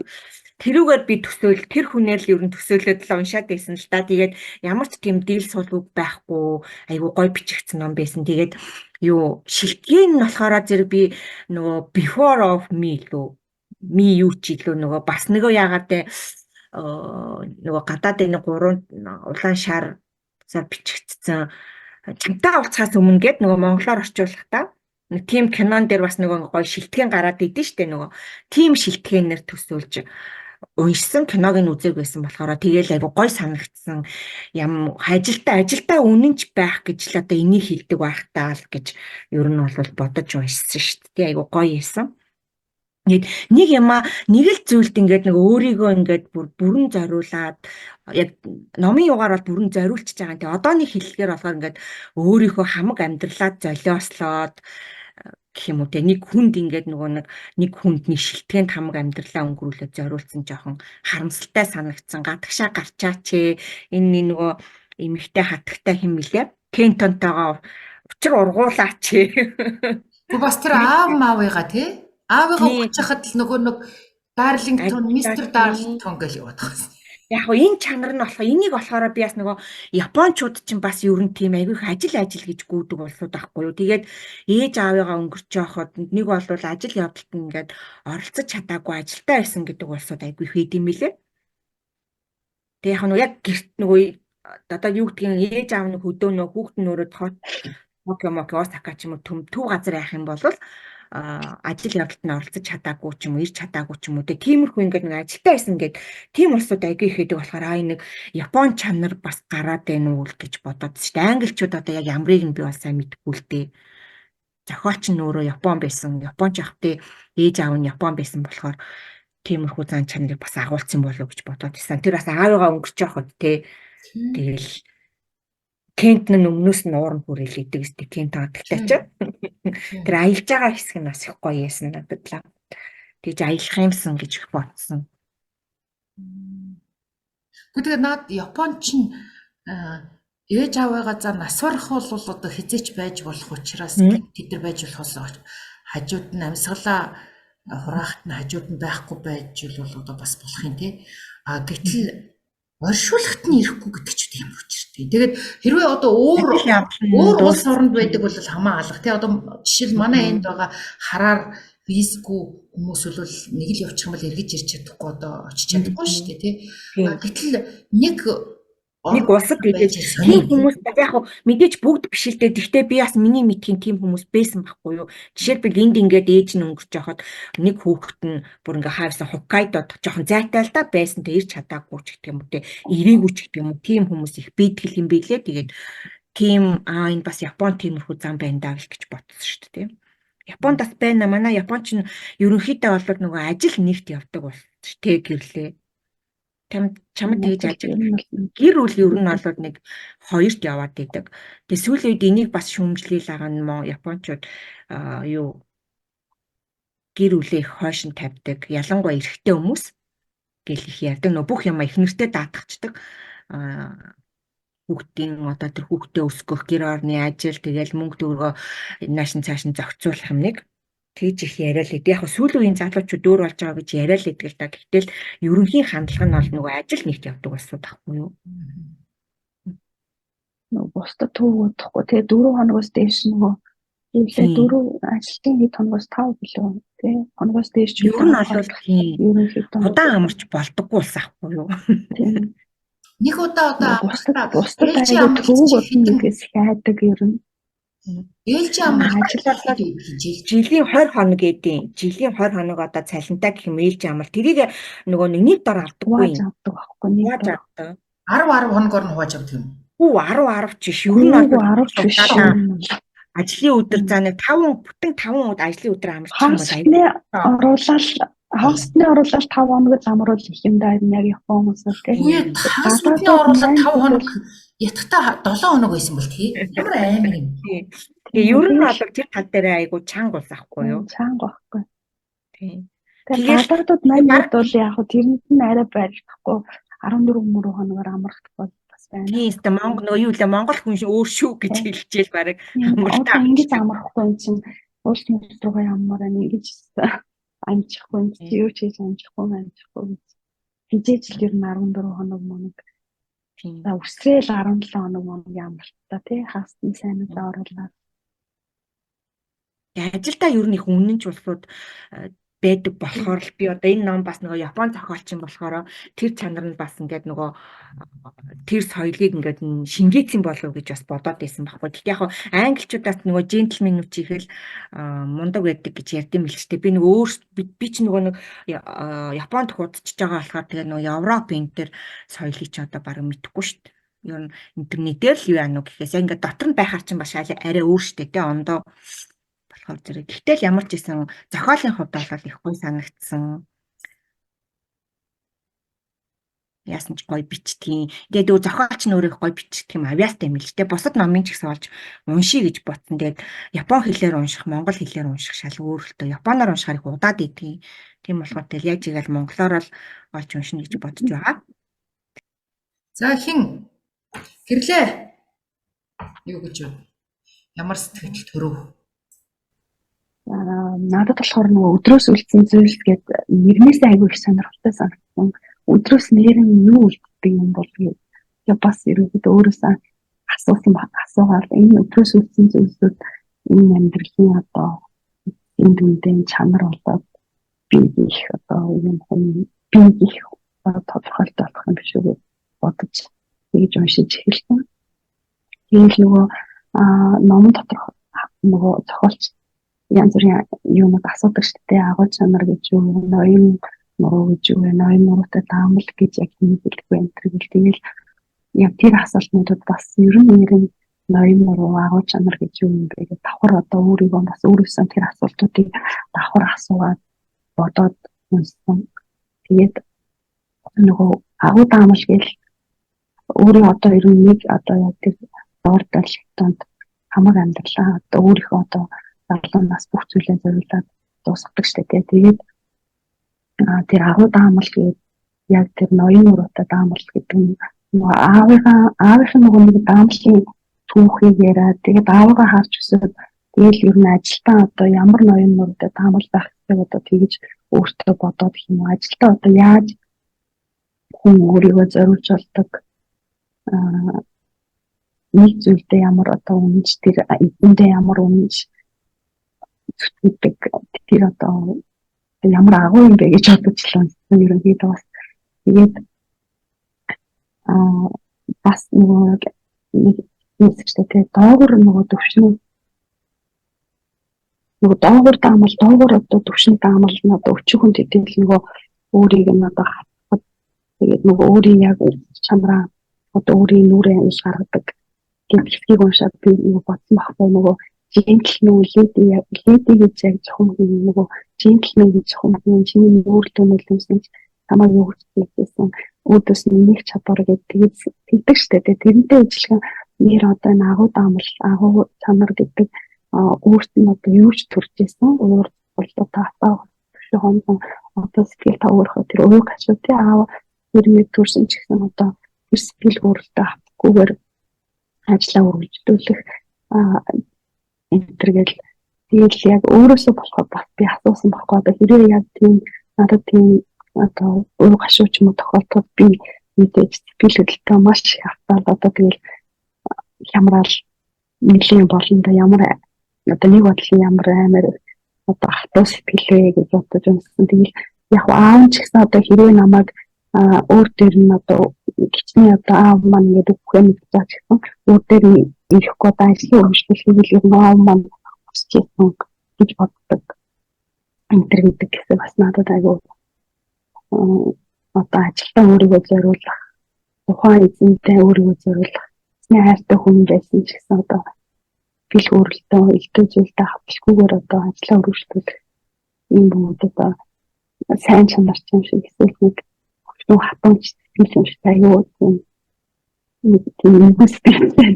тэгээд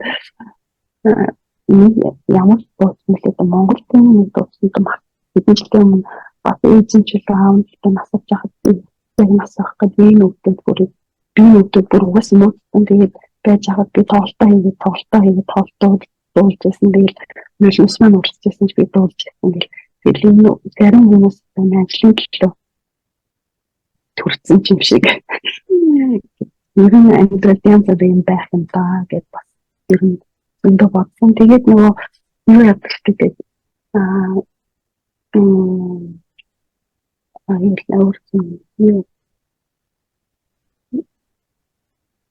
тэгээд нөгөө аав нөгөө юу яадаг штэ би энэ л явдал яриад байгаа нөгөө эрдэгчтэй туслахаар тэгвэл нөгөө хүн өөрийнхөө одоо хүнийг аюу ингээд алдаа гаргасан ч гэсэн ер нь өөрийнхөө хүнийг муу илүүлэх муу илүүлж алдаагийн хүлээн зөвшөөрөх аюу дургүй байх юм даа.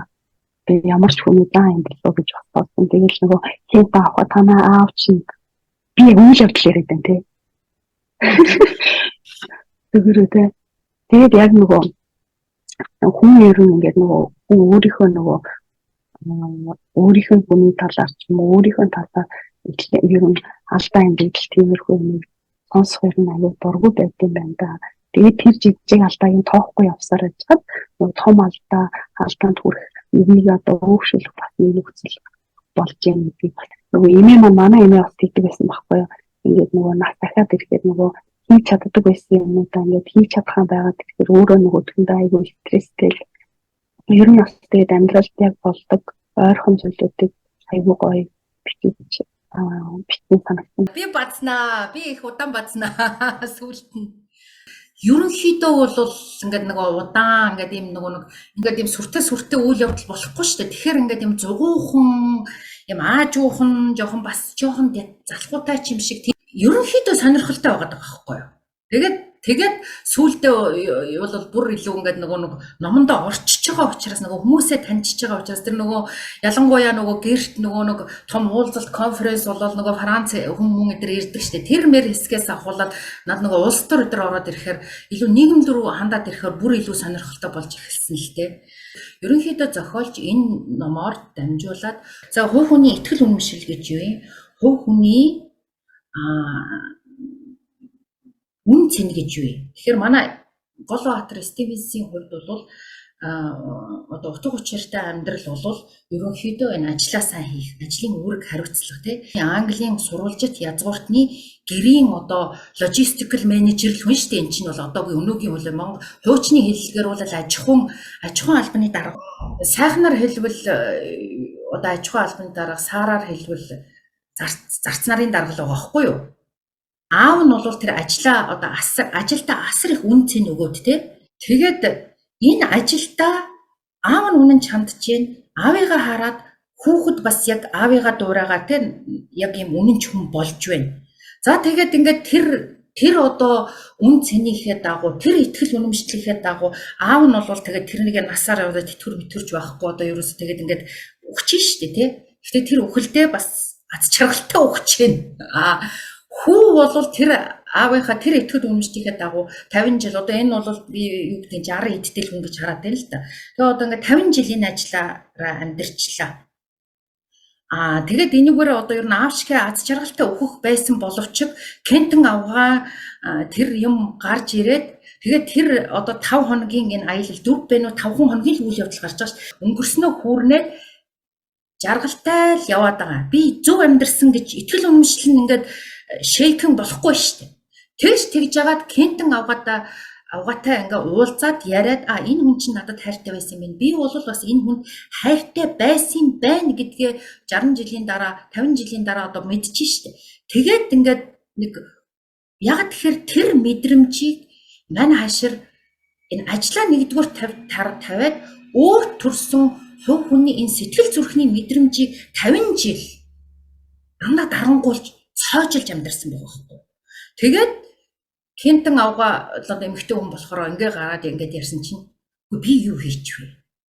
Би 50 жил энэ ажлыг нэгдүгээр тавиад эзнийг нэгдүгээр тавиад эн чинь ер нь баг буруу байсан биш үү гэдэг анх удаа тэр хүний 50 жил өөрийгөө зориулаад амьдарсан тэр итгэл үнэмшлийг нь одоо гангаж эхэлж байгаа байхгүй. Би юу хийч вэ гэдэг энэ юм тэр одоо 5 дугаар тэр нөгөө гадаа суугаад гэрэл мэрэл асаад Кентэн авгаагаас салаад энэ хүнд энэ юм төрж шээ. Үнэхээр том юмыг ингээд уншигчдад мэдэрхгүйгээр ингээд зугуухан ингээд гаргаж ирж байгаа. Би тэгээ нэрийн бочоо өдрөөс үлдсэн зүйл. Хүний бүхэл бүтэн ингээд амьдралыг өдөртөө зүүрлэх юм бол тий өглөөг одоо ингээд залуу настай зүүрлэх юм бол ингээд шөнө болоод ингээд хүн өгч штэ тий. Ингээ хүн ингээ бүтэн өдөржингөө амьдарчлаа. Орой болоод яг орой болоо ч юм өөхөхөө өмнө за би ер нь утга учиртай амьдарч чадваа. Миний амьдралын зорилго юу байваа? Би энэ амьдралдаа ер нь жаргалтай байна уу? Би зөв амьдарч юу гэдэг ингээ бодоход манай ашир ерөнхийдөө их хайхтар буруу амьдарч байгаагүй мөхөд би ер нь би юу хийчихвэ гэсэн тийм юм л орж байгаа байхгүй. Тэгээ энэ өдрөөс одоо энэ миний 60 жилийн амьдралаас юу үлдвэ гэсэн чинь юм үлдээгүй шахуу байгаа байхгүй юу? Хосон шахуу. Тэгээ энэ том ямиг чинь энэ одоо зарцын амьдралаар харуулж. За тэгээд яг хуу энэний хажууд бол угаасаа нөгөө лаг том одоо айгу агуу зохиолууд чинь энэ ингээд юмдаа маш олон ямиг багтаадаг шүү дээ. Энэ дондор одоо тэр нөгөө селф контрол гэж юу гэдэг лээ одоо бие барих те хүн өөрийгөө эзэмдэж чадах. Английн одоо ерөнхийдөө энэ ёс зүй гэдэг юм уу одоо соёлд бол хүн байнга сэтгэл хөдлөлөө дарангуулдгүй маа гэхэд тэрийг айгүй эвтэхнэр илэрхийлнэ эсвэл илэрхийлэхгүй байх. Тэр гарч байгаа өөр одоо нөгөө нэг тэр англи хүний джентльменийн манер шүү дээ тий одоо бие авч явах байдал тэрийг гаргаж байгаа юм. За тэгээд гэрийн даамлын ажлын ёс зүй бол ерөнхийдөө эзэндээ үнэнч нохоо байх юм багхгүй юу тий тэр байна. Энэ дээр өшөө нэг лаг юм гаргаж байгаа нь англи хаант ёс дээрээс нь энэ класс систем чинь удаан жил өдийг хүртэл амжилттай оршин тогтнож байгаа нууц нь ард түмнийхээ хагасыг тархийг нь угаагаад ийм өөрсөндөө үнэнч энэ системийг нь даган баясаж үнэнчээр бүхэл бүтэн энэ насныхаа амьдралыг зориулах үнэнч нохойнуудыг бүтээсэн байна гэдгийг одоо зөөлнөр харуулж шít. Англи ямар гоё юм бэ, джентльмен ямар гоё юм бэ гэдэг ингээд даган байсаад эн чинь энэ бол зүгээр гаднах энэ өнгөн энэ гадуурх хэлбэр нөхгүй яг дотор нь энэ зохиолын дотор тийм юм гэж байна. Тэгээ эн чинь тэгээд энийг яаж одоо манай батлерыг бол яасан гэхээр зэрэг би энэ ажилдаа үнэнч хариуцлагатай юм байна. Энэ бол тэр хүний бахархал нь тэр хүний хувьд маш асар их үнэтэй цэнтэй юм. Тэгээ энийг гүйцэтгээд тэрнээсээ өөрөө бахархаж чинь тэр сэтгэлийг тэрүүгээрээ ажиллаа сайн гүйцэтгээд зарцынхаа ажлыг сайн гүйцэтгээд эзэндээ өөрийнхөө бүхэл бүтэн энэ насны амьдралаа баяртайгаар зориулаад тэрнээсээ аз жаргал бахархлыг авах тэр имийг тэр систем чинь тэр язгууртнууд өгсөн байх. Тэгээд тэрийг нь юу гэж одоо бахархуулж ийм гэхээр зэрэг чи би энэ ажлыг одоо энэ Дарлингтоны энэ шилтгэний эзэн хэн бэлээ нөгөө тийм Дарлингтонд би бүхэл бүтэн амьдралаа зориулж байна. Амьдралаа зориулаад яагаад тэгэхээр миний эзэн болвол Англи улсын төлөө, Английн одоо юу гэдгийг хаант ёсны төлөө, цаашлаад бүр хүн төрөлхтний төлөө зөв юм хийж байна. Тэр би болвол эзнэрээ дамжуулаад хүн төрөлхтөнд буянтай ус хийж байна гэдэг ийм үтгэл үнэмшлэг өгсөн байна. Тэгээ асар аз жаргалтай. Би бол ажлаа үнэн чинж гинэ гэдэг чинь би хүн төрөлхтөнд тусалж байна. Бүр цаад бүр эцсийнхээ утгаар бол наана бол яадгүй миний эзэн зөв юм хийж юм бэ тэ.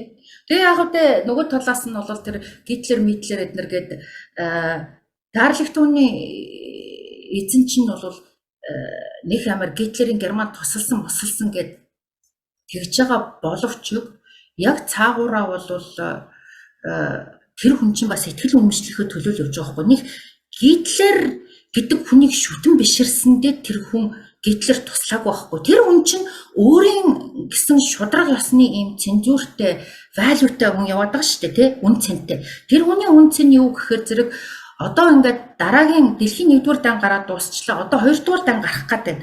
Яагаад гарах гэдэг нь гэхээр зэрэг 1-р дайныг анх өдүүлсэн Герман улс айгүй олон өртөө үлдсэн. Тэр өрөндөө Герман бол бүр будаа болж байгаа. Тэр нь үнэн шүү дээ. Амар их өр өгцөн. Тэгэнгүүт Герман улс чи эдийн засгийн илгээрээ хэвтээ. Тэгээд нөгөө дайны өр Францад одоо ингээд нөгөө бусад нөгөө дайнд хохирсон улсуудад төлнө шүү дээ. Тэгээд төлж чадахгүй. Тэгээд энэ еврейнүүд чинь хамаг бизнесийг авцсан. Тэгээд энэ ард түмэн бүр илгээрээ хэвтээд ингээд ийм удирдагчийг ингээд ингэсэн байх үед нь Гитлер эв санааныхан тэр нөгөө би та нарыг яана гэж ингэж гарч ирсэн баггүй. Тэгэхээр энийг тэр хүн урьдчилж харж исэн, Дарлингтон урьдчилж харж исэн учраас яаж юм?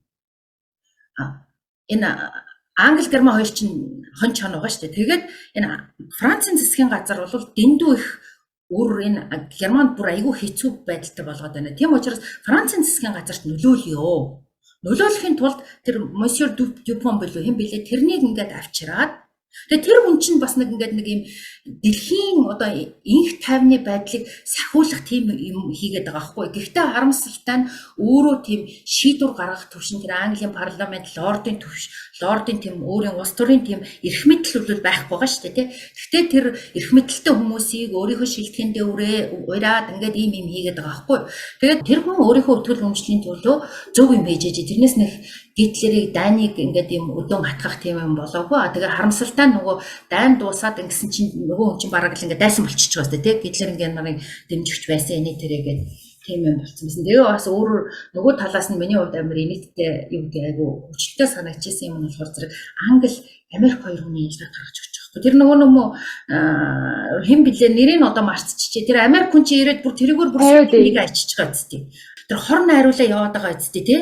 Гол зүй дөрвийн юу болохоор эзэндээ үнэнч байх одоо тэр энэ ажлаа сайн хийх л байгаа шүү дээ. Тэгэхээр энэ одоо буруу энэ үн цэн болгож байгаа юмаа зөв сонгож аваарэ. Эн чинь ингээд энийгээ ингээд энийхээ төлөө бүхэл амьдралаа зориулчлаа. Гэтэл өгөхийн өмнө миний үнц нь одоо миний энэ эрхэмлээд байсан юм чинь буруу юм байсан юм байна шүү дээ. Миний үтгэл үнэмшил чинь буруу юм байсан юм байна шүү дээ гэдэг энэ байдалд манай энд гол дүр шиг байдалд битгий ороорой гэсэн ийм юмыг л манай Casio ишүүгөөрөө хэлсэн юм байна. Бүр аюу гоё бадаж хэлсэн шүү дээ. Тэгээд нөгөө нэг юу гэх юм хүн бол ингээд тухайн нийгмийнхаа, тухайн орныхоо, тухайн цаг үеийнхаа ингээд бүтээгдэхүүн болж гарч ирж байгаа. Тэгээд одоо юу гэх юм Стивенс бол яг Английнхаа одоо юу гэх юм тийм үнэнч одоо дан чанар суусан яг тийм л бүтээгдэхүүн байхгүй тий. Тэгээд хатлаад энэ зохиолч өөрөө ингээд 1984 онд бичигдсэн. Тэгээд одоо юу гэх юм одоо тухайн цаг үед гарч байгаа одоо философийн урсгал ч юм уу, урлаг ч юм уу, эсвэл одоо уран зохиол ч юм уу, ерөнхийдөө ингээд тэр цаг үеийн толин ч юм уу болдог. Тэгээд одоо миний санаж байгаа бол одоо 60 70 80-аад онд яг энэ Европт юу бол гэсэн гэх юм бол одоо нөгөө Pink Floyd энэ зэрэг хамтлагууд байгаа шүү дээ. Тэд нар чинь нөгөө нэг Another Break in the Wall гэх нөгөө нэг яг энэ системийн хамтлаг гэвэ. Pink Floyd гэдэг нэг алдартай хамтлаг байдаг да. Нөгөө Pink Floyd үлээ тий нөгөө хэнгээ Pink Floyd тий Английн бүр айгүй алдартай. Аны дээр оны 60-аад оны нэг хар юмнууд чинь байнгын Pink Floyd гэдэг Facebook-ээр бичээд авах юм байл шүү дээ. Тий тэр хамтлагч нь бас ингээд одоо дэлхийд одуулж байгаа айгүй одоо биелтийн дараа одуулсан хамгийн том хамтлагууд юм шүү дээ. Тэгээд ер нь ингээд тухайн үеийн zeitgeist-д ингээд яаж амар нөлөөлжсэн байх юм бол яг юм юу гэх юм бид нар чинь яг нэг системийн зүгээр юм нэг тооцоо топи шиг эсвэл нэг багаж зэвсэг шиг яг нэг тийм одоо хүмүүс бол бэлтгэдэг энэ боловсролын систем тэр хоёулч тэр бүгдээ л одоо яг нэг тийм өөрийн гэсэн бодол байхгүй өөрийн гэсэн одоо юу гэх юм бэ одоо хүн болго юу нь одоо харгалзалж бодлоод байгаа байхгүй яг үнэ уг нь бол тэр нийгмийнхаа үнцэн нийгмийнхаа сайн сайхан бүх зүйлийг ингэ сурч аваалгаа юм л та тэр хүн үнч байсан ажлаа амар сайн хийсэн өөрийгөө золиослсон үргэлж одоо өөрийгөө одоо хянж контролж барьжсэн. Гэхдээ одоо нөгөө нэг юу гэх юм тухайн хүн хитээ өөрийнхөө одоо value system-д үнэнч зүйл хийгээд гисэн гэсэн ингээд тухайн одоо хийж байгаа зүйл нь өөр одоо ямар үр нөлөө гаргаад байгаа юм бэ гэдгийг ингээд бодож чаддаг хүмүүс бэлтгэхгүй байна гэсэн тийм санаануудыг ер нь бол 60 70 80-аад онд аягүй гаргасан юм шиг санагдаад тийм тэр одоо Pink Floyd яагаад тийм амар алдартай болсон бэ? Яагаад тэр дууны үг нь тийм амар нөлөөтэй байсан бэ гэхээр яг тийм санаануудыг гаргаж ирсэн. Тэгээд нөгөө түрүүний одоо Мишель Фуко гэдэг философи ирсэн шүү дээ. Тэр хүн чинь бас яг иймэрхүү санаануудыг ингэж гаргаж ирснээр аягүй алдартай болсон байхгүй. Одоо юу гэх юм бид нар одоо нийгэмдээ тийм value system бүтээдэг энэ зөв, энэ буруу, энэ сайн, энэ муу гэдэг. Тэгвэл одоо юу гэх юм сайн зүйл гэж бодож явсан одоо хөдөлмөрлөжсэн зүйл чинь муу үр дагавар бас гаргаж болтой шүү. Тэгэхээр одоо юу гэх юм системээ шүүмжлэх чаддаг байгаарай. Эсвэл одоо юу гэх юм хэрвээ чи тэр үр дүнгээ хатан болвол сонголт хийж чаддаг байгаарай гэсэн тийм санаануудыг одоо философиод амар их гаргаж ирсэн гэх. Тийм. Тэгэхээр яг тэр үеийнх нь одоо тусгал болж гацсан нэг тийм уран зохиолын одоо новел юм шиг надад санагдсан. Бид нар зүгээр нөгөө утсан Google-тэй нүд. Тэгээ энэ Английн монархч адилхан working class, middle class, upper middle class-ийнхаа тарихыг угаацсан. Бид нар бүгдээрээ утсан Google. Стивенс бас нэг хэлдэг дээ ингээд юу манай Лорд Дарлингтон бол ингээд сайн хүн байсан. Тэгээд яг хөө амьдралынхаа төгсөлд ингээд буруудсан ч гэсэн ячил тэр хүнд ингээд сонголт байсан. Одоо надад бол тийм сонголт гэсэн юм байгаагүй гэдэг.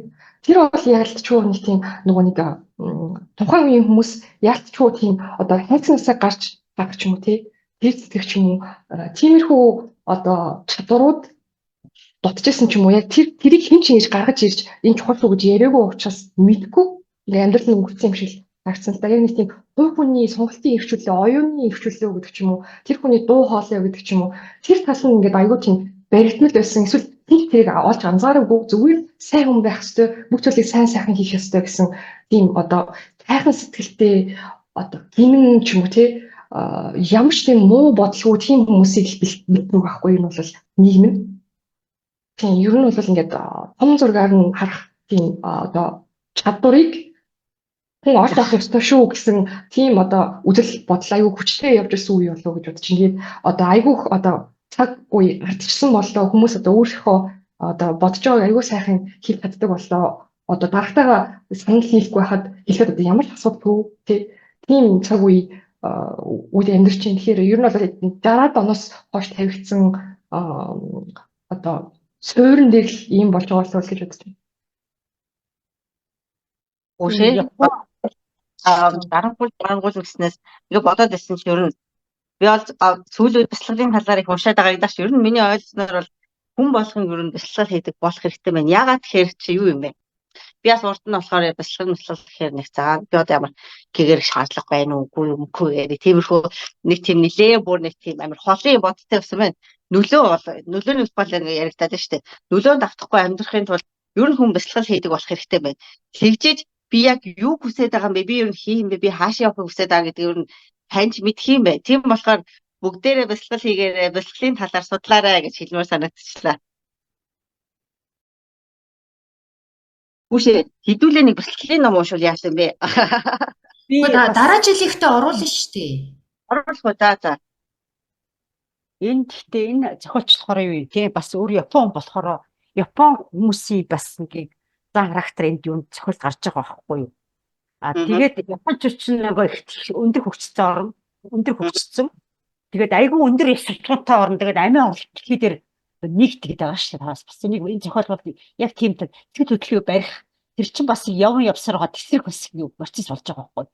Энэ тас бас Япон улсуудыг бас нэг характер харагчилгын зохиолтыг бол Би бас бодсон юм энэ одоо энэ чинь гэрийн даамал одоо Батла гэдэг хүн чи ер нь бол айгүй үнэнч байдлыг харуулж байгаа байхгүй.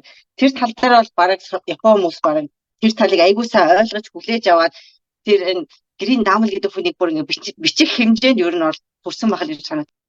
Үшээ тэр хэн хэлсэн бэ? Тэр өстө яг үний юм бэ гэж би бодсон шүү дээ.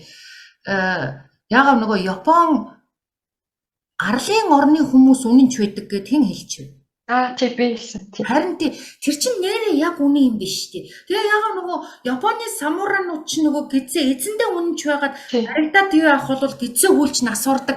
Тэд нар чинь бүр туйлгын үнэнч хүмүүс юм биш тий. Тэгээ энэ батлруудыг чинь ингээд яг үнэнч болгоод тэгээ програмчилчих бүр хар нятлахаас нь аваад тий. Үе амьдрал. Гэхдээ яг Одоо ч бараг тэрэнд байгаа шүү. Ажил дээрээ нэг жоохон одоо хариуцлага алдах юм бол шууд ингээ амиа хорлож байгаа тий. Японд бол тийм юм айгүй хэлбэр шүү. Үгүй тэгээ тэр чи одоо арлын орны хүмүүс гэж Индонез хүмүүс ч одоо тэр чигээр арлын орны хүмүүс. Индонез хүмүүс бас тийм үү? Үгүй гэхдээ энэ нөгөө монарк бас байгаа юм биш үү? Монарк юу хаант ёс чинь ингээд айгүй том системийг бий болгоод байгаа шүү дээ. Зүгээр нэг ингээд нэг жоохон улс төр ягаал нэг хувьсгал гараал нэг хэсэг юм мэдэр ингээд хаант ёс гэдэг юм чинь айгүй том ийм бүхэл бүтэн итгэл үнэмшлийн системийг юм нэг том ордон шиг юмыг бий болгоод байгаа байхгүй юу? Одоо их газрын хүмүүс бол ямар нэг юм болоход нүгөө явчихна, өөр тийшээ явчихна. Арлын орны хүмүүс чинь тэр нэг жижигхэн арал дээрээ одоо учраа авч амьдрахын тулд биендээ үнж, биендээ тусдаг шодрог үнж байж ижил юм бол учраа авч амьдрах юм шиг байна л да. Тэгээд нэг тийм арлын орны философи нь жоохон өөр байгааддаг, соёлын ч юм уу тийм. Тэгээд нөгөө нэг юунд би л яг тийм одоо Английн батлер тийм одоо аюу хай классын хүмүүстэй уулзч үзэж байгаагүй болохоор сайн мэдэхгүй л юм л та. Гэтэ одоо Францад жишээ нэгээд нэг аюу дээд зэрэглэлийн ресторан ороход яг одоо үйлчлэгч нар байдаг шүү дээ. Яг нэг дундаас дээш насны эрэгтэй хүмүүс аюу цэнцгэр хувцассан, аюу жинтлэн хүмүүс. Тэр хүмүүсийн гаргаж байгаа яг тэр манер энэ төр бол яг шууд нүдэнд харагдсан. Аюу ихэмсэг тэгсний аюу мэрэгчлийн одоо юу гэхэлээ одоо тухайн үйлчлүүлэгчийн аюу хүндэлж байгаа хэрний өөрийгөө хүндэлж байгаа тэр нэг цэнцгэр тэгээд би ямар ч гоё авч явдгийн өснөсөө аюу гоё зассан тэгээд ингээл хахал үнэр танар тэр хувц сумар ямар гоё цэвэрхэн чанартай нэг тийм аюу гоё жинтлэн хүмүүс. Манад бол яг тэр юм дутагддаг байхгүй юу. Тэгэхээр энэ бол манад бас жоохон хэрэгтэй ном байхгүй юу те. Манад болохоор ч одоо яа мó бид хэд чинь нөгөө Улаанбаатар ресторанд орсон чи яасан. Бүр алга болчихно. Бүр ингээ мартчихин те. Тэгэл нөгөө юмын дараалал тэгэл нэг ирсэн чинь бараг л нэг энэ паднус шиг яваа санжигнуулсаар ирсэн. Бараг ингээл тэгээ дандаа залуу хүмүүс байна. Бүр хэрэг байхгүй бүр энд байж байгаа очихоор бүр амар тэнэг байдаг шүү дээ. Тийм Монголд бол яг энэ ном нэр үнэхээр амар хэрэгтэй санагдсан. Одоо энд нөгөө мэрэгжлийн байдлыг айгүй харуулж байгаа шүү дээ. Монголд яг ингээд яг айгүй гоё мэрэгжлийн хүн байгаа мó гэх харахаар айгүй хэцүү санагддаг. Одоо юу гэх юм одоо тухайн хүн ажлын хийхээс илүү тэр өдрийнхөө эмоцийг уурыг баг хятж байгаа хүнийг харагддаг ч юм уу тий. Эсвэл одоо юу гэх тийм аюу сонь мэрэгжлийн босонд аюу харагддаг. Ерөө үйлчлэгч ажил хийж байгаа л бол би үйлчлэгч хүн ямар зүйтэй байхад тэрийг сайн ойлгож ухамсарлааргүй гэх юм уу да. Тэгээ тэр юм болохоор тэрийг гаргаж чадахгүй байхгүй ажил дээрээ. Гэхдээ бүр альч одоо төвшний ажил дээр харагдаад байгаа байхгүй. Одоо дарганч бай тий. Одоо ажилтнаа яаж хилцэж чинь, уйхаа юм яаж гаргаж чинь, хүнийг одоо яаж хөндлөхгүй муухай хацж чинь ч юм уу тий. Тэр талаараа айгүй хэрэгтэй санагдсан. Тэгээд давхар одоо юу гэдэг нөгөөнийг одоо таны хийж байгаа зүйл чинь юунд хувь нэмэр оруулж байгаа юм бэ гэдгийг ингээд системээс гарч харах тэр чадвар бас айгүй хэрэгтэй санагдсан. Одоо чинь сүүлд гэхэд нэг Европт нэг энэ тэндээс Монголоос нэг дуучин муучин ирээл тоглол Монголтой хэлчихтэй. Тэгэхээр надад бол юу санагдсан гэхээр одоо би бол өмнө тэр дуучин дуртай байсан. Дараа нь би одоо айгүй дургу болсон. Яагаад гэсэн бэ гэхээр одоо юу төсвийн мөнгнөөс хулгай хийсэн дуучин орж байхгүй чинь. Төсвийн мөнгнөөс айгүй хэмжээний хулгай хийгээд тэгээ хаач гинөө нэг амар үнэтэй тийм байшин авцсан. Тийм тэгэхэд жишээ ингээд залуучууд шууш очиод ингээд тэр хүний тоглолтыг үзээд байгаа байхгүй. Надад бол тэр нь ингээд ёс суртахууны үед аюу муухай санагдаж байгаа байхгүй. Одоо ингээд юу гэдэг одоо миний ээж аав, миний эмээ өвгийн одоо насаараа хөдөлмөрлөж ажиллаж татвараа төлсөн мөнгийг хулгайлаад хувьтай байшин аваад тэгээд гадаадд жаргаж байгаа хүний ажил карьерийг дэмжиж одоо юу гэдэг тоглолтыг үзээд ингээд тэнгээр явж байгаа юм надад бол аюу тийм харамсмаар санагдсан. Тэр бол бас л нэг тийм системээс гарч ингээд юм гарахгүй амар санагдсан.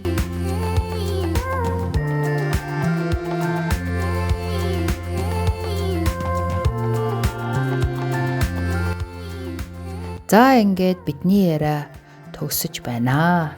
Та бүхэн таалагдсан байх гэдэгт найдаж байна. Дараагийн номын хэлэлцүүлэг хүртэл баяртай.